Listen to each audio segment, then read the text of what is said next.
Après les révélations de Mediapart et du Monde qui nous apprenaient les arrangements dont a bénéficié Emmanuel Macron lors de la campagne 2017 de la part de J.L. Evans, cette fois ce sont nos confrères de France Info qui révèlent d'autres ristournes importantes dont a bénéficié le président de la République Emmanuel Macron.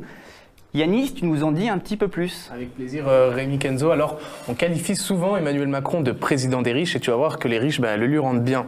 On va commencer avec un homme, Jean-Marc Dumontet, propriétaire des théâtres parisiens Bobino et le Théâtre Antoine, deux théâtres dans lesquels Emmanuel Macron va tenir des meetings, l'un le 6 février 2017 à Bobino et puis l'autre au Théâtre Antoine le 8 mars, de meetings facturés à 3 000 €. Alors tu vas me dire ok, et 3 000 €. Eh bien, si toi ou moi voulions louer l'un de ces théâtres, on en aurait eu pour la modique somme de 13 000 €. Emmanuel Macron a donc bénéficié d'une réduction de 10 000 €. Alors, qu'est-ce qui fait que Jean-Marc Dumontet a octroyé une telle réduction au président ? Eh bien, s'il s'est affiché sans complexe en faveur d'Emmanuel Macron durant la campagne, selon France Info, il semblerait qu'en échange de ces ristournes, il aurait espéré le poste de ministre de la Culture raté, puisque le poste a finalement été octroyé à Françoise Nyssen. Alors, qu'est-ce qu'on dit quand on bénéficie d'une aussi grosse réduction ? Merci aussi Jean-Marc Dumontet. Je ne sais pas où est Jean-Marc, qui nous a accueillis dans ce théâtre. Où est Jean-Marc ? Jean-Marc, merci. Magnifique théâtre Antoine. Jean-Marc et Laurent Ruquier qui ont ce théâtre. Merci.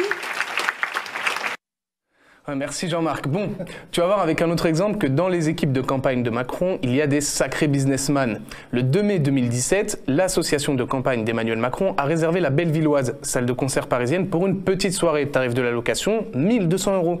Une somme dérisoire pour une salle de concert. Oriza, la société propriétaire du lieu, affirme qu'il ne s'agit pas d'une remise liée à la nature du client. Pourtant, Benoît Hamon, le 20 mars 2017, a lui aussi loué l'endroit pour une petite sauterie de campagne présidentielle, montant de la facture pratiquement 4 900 €. C'est donc 4 fois plus cher pour Benoît Hamon.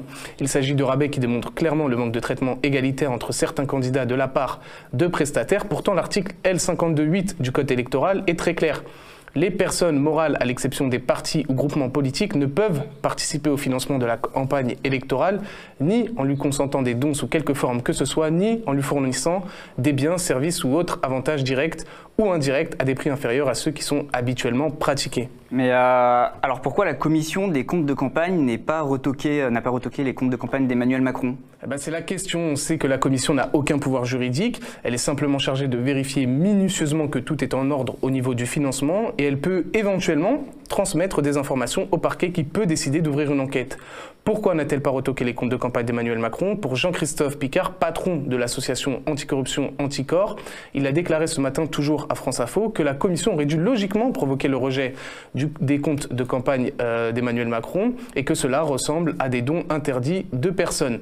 De son côté, la commission a communiqué précisant que le délai légal dont elle disposait pour statuer sur les comptes était écoulé et qu'elle n'a plus compétence pour ouvrir a posteriori le dossier. Elle a d'ailleurs encore martelé aujourd'hui que les comptes de Macron ne présentaient pas d'irrégularité. Tu me diras, rien d'étonnant qu'elle n'ait rien trouvé à redire quand on sait que cette même commission avait validé les comptes de campagne de Nicolas Sarkozy en 2012. Pour la possible suite judiciaire de l'affaire, si le président est protégé par son immunité, une enquête peut sans problème être ouverte sur les proches du président durant la campagne ainsi que sur les prestateurs ayant fait des jolies réductions au président. Rappelons encore que le code électoral prévoit des sanctions pénales pour les personnes morales qui auraient accordé des dons sous quelque forme que ce soit à un candidat. Ok, merci Yanis.